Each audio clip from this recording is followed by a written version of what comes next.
আজকের রেসিপিতে আমি তৈরি করব মজাদার পুরি। পুরি বানানোর জন্য এখানে আমি 3টা আলু নিয়ে নিয়েছি। এই আলুগুলোকে আমি সিদ্ধ করে নেব। সিদ্ধ করে নেওয়ার জন্য একই সাইজে আমি আলুগুলোকে কেটে নেব। কেটে নেওয়ার পরে চুলায় একটা পাতিল বসিয়ে পানি দিয়ে কেটে রাখা আলুগুলো দিয়ে দেব। দেওয়ার পরে 1 চামচ লবণ দিয়ে আমি আলুগুলোকে সিদ্ধ করে নেব। তারপর 3 কাপ ময়দা নিয়ে নেব। হাফ চা চামচ কালো জিরা নিয়ে নেব। 1 চামচ লবণ দিয়ে দেব। দেওয়ার পরে ভালো করে মিক্স করে নেব। ভালো করে মিক্স করে নেওয়ার পরে সামান্য ঘি দিয়ে 1 চামচ দিয়ে আমি 3 চামচ তেল দিয়ে দেব। তেল দিয়ে আবারও ভালো করে মিক্স করে নেব। ভালো করে মিক্স করে নেওয়ার পরে যে কাপ দিয়ে আমি ময়দা নিয়েছি ওই কাপে 1 কাপ পরিমাণ পানি নিয়ে নেব। নেওয়ার পরে একটু একটু পানি দিয়ে সফট একটা ডো তৈরি করব। ডো তৈরি করার পরে এটাকে ঢাকনা দিয়ে আমি সাইডে রেখে দেব। যে আলুগুলোকে আমি সিদ্ধ করেছি, সিদ্ধ করে আলুগুলোকে আমি কাঁটা চামচ দিয়ে এভাবে গ্রেট করে নেব। দেখুন কি সুন্দর মিক্স হয়েছে। তারপর চুলায় একটা প্যান বসিয়ে পরিমাণ মতো তেল দিয়ে পেঁয়াজ কুচি দিয়ে দেব।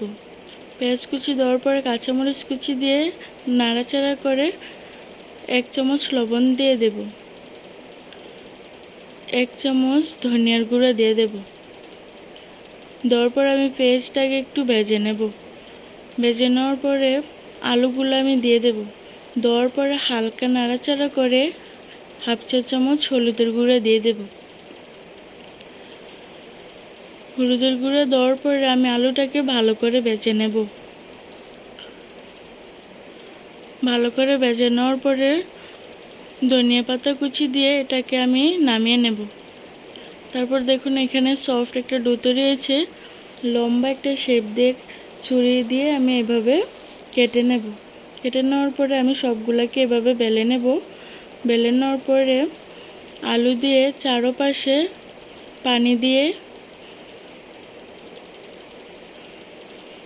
এভাবে একটা শেপ দিয়ে দেব। এভাবে দিয়ে দিলে সবগুলো পুরি ফুলবে। দেখুন আমি সবগুলোকেই একইভাবে বানিয়ে নেব। বানিয়ে নেওয়ার পরে চুলায় একটা প্যান বসিয়ে তেল দিয়ে তেলটাকে গরম করে নেব।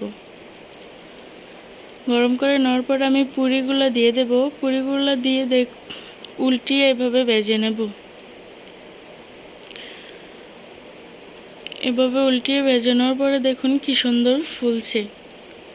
ফুলার পরে এগুলা ভাজা হয়ে গেলে আমি উঠিয়ে নেব। উঠিয়ে নিয়ে আবারও সেমভাবে আমি পুরিগুলো দিয়ে দেব। দেওয়ার পরে আমি এই সবগুলোকে একইভাবে ভেজে নেব। ভেজে নামিয়ে নেব। দেখতে যতটা সুন্দর হয়েছে খেতে আরও দারুণ লেগেছে। ভিডিওটা ভালো লাগলে একটা লাইক, সাবস্ক্রাইব করবেন।